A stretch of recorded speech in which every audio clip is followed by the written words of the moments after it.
wabarakatuh. Di sini kami akan mempresentasikan analisis data dan prediksi penyakit jantung menggunakan SPM dengan mesin learning. Di sini saya dengan Nur Wulandari.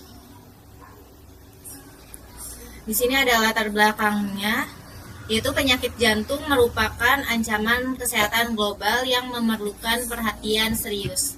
Jadi deteksi dini juga menjadi kunci utama dalam pencegahan dan penanganan yang lebih efektif. Nah, di sini penyebab utamanya itu bisa menyebabkan kematian global. Kita bisa untuk mendeteksi dini, tingkatkan kesembuhan, dan mencegah lebih efektif. Tujuan proyeknya itu untuk mengembangkan sistem prediksi penyakit jantung yang akurat menggunakan pendekatan mesin learning. Nah, di sini bisa memprediksi penyakit jantung menggunakan mesin learning. Lalu algoritmanya itu support vector machine (SVM). Meningkatkan akurasi deteksi penyakit jantung, membantu diagnosis medis secara efektif.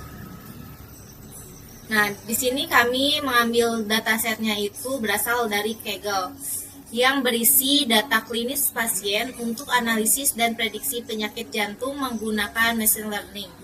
Nah, sumbernya itu dari Heart Disease Cleveland UGI di Kaggle ya. Jumlah datanya itu ada 297 sampel. Fiturnya ada 14 kolom klinis dan demografis. Selanjutnya akan dipresentasikan oleh Siti Rohana. Fitur. Variabel klinis utama dalam dataset yaitu menggunakan 14 fitur klinis dengan demografis untuk memprediksi penyakit jantung. Berikut adalah variabel-variabel utama yang digunakan dalam analisis seperti age, sex, CP, terus stress BPS, call, talak, OLED peak, condition atau target. Nilai condition yaitu 0 tidak memiliki penyakit jantung, sedangkan 1 memiliki penyakit jantung. Untuk data understanding-nya yaitu kualitas dan statik data. Pemahaman data merupakan langkah krusial dalam membangun sebuah machine learning untuk memastikan kualitas dan reliabilitas hasil prediksi. Statistik deskriptif lengkap yaitu missing value, 0 data bersih, data siap untuk analisis, dan kualitas data terjamin.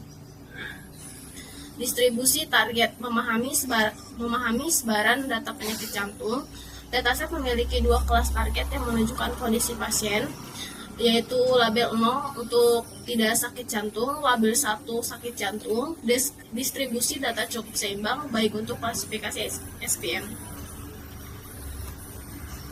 Pre-processing persiapan data untuk model. Tahapan persiapan data sangat penting untuk memastikan model machine learning dapat bekerja optimal.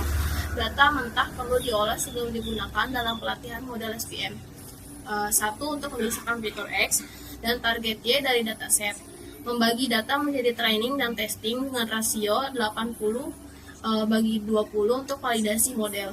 2. Untuk normalisasi fitur menggunakan standar scaler untuk menyamakan skala data. Hal ini penting bagi SPM dapat mengklasifikasi data akurat. Selanjutnya akan dibacakan oleh Ken Fahmi. Di sini ada tahapan modeling SPM. Pada tahap modeling SPM, di sini kita menggunakan algoritma support machine dengan library SPC dari Skid. Kernel yang digunakan adalah RBF atau Radial Basic Function. Kernel ini dipilih karena mampu menangani pola data yang tidak linear. Parameter yang digunakan adalah C sama dengan 1 dan gamma sama dengan scale. SPM cocok digunakan pada kasus ini karena target prediksi hanya terdiri dari 2 kelas, yaitu pasien tidak sakit jantung dan pasien sakit jantung. Selanjutnya ini pada evaluasi model SPM memperoleh akurasi sebesar 90% untuk kelas 0 atau pasien tidak sakit.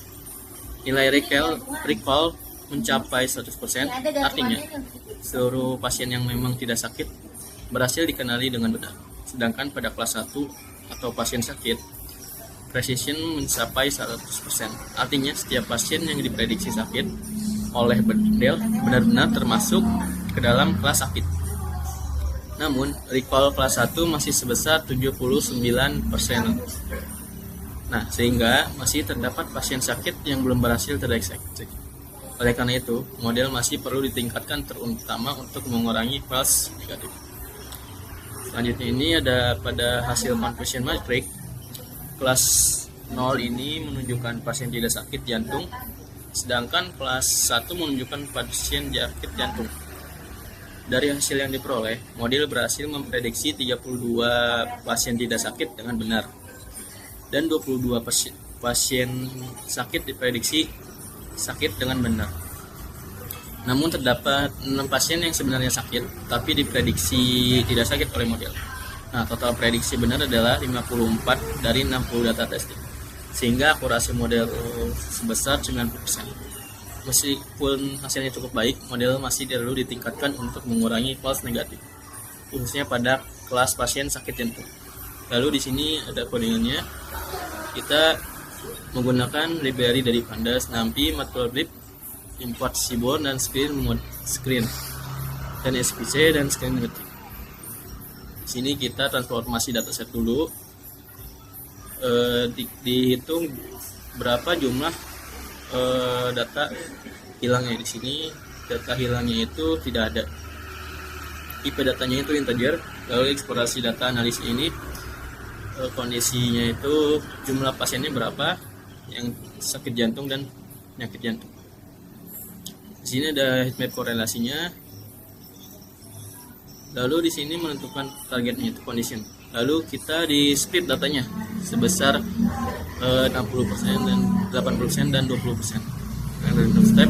Lalu dinormalisasi menggunakan scalar, standar scalar, lalu extreme scalar. Lalu kita yang dijelaskan tadi model menggunakan SPC, kernel, gamma scale, C-nya 1 dan random step 42.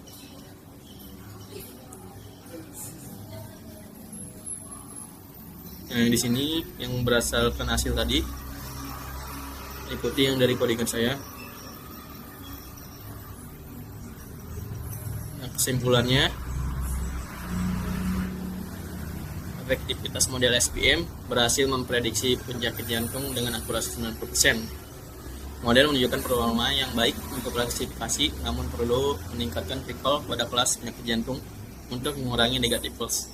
Potensi pengembangannya ini, model dapat dikembangkan lebih lanjut dengan tuning hyperparameter dan ensemble method potensi integrasi dalam sistem kesehatan untuk mendukung diagnosis dini penyakit jantung secara lebih efektif. Sekian, terima kasih dari kelompok kami. Wassalamualaikum warahmatullahi wabarakatuh. Labana, are you ready?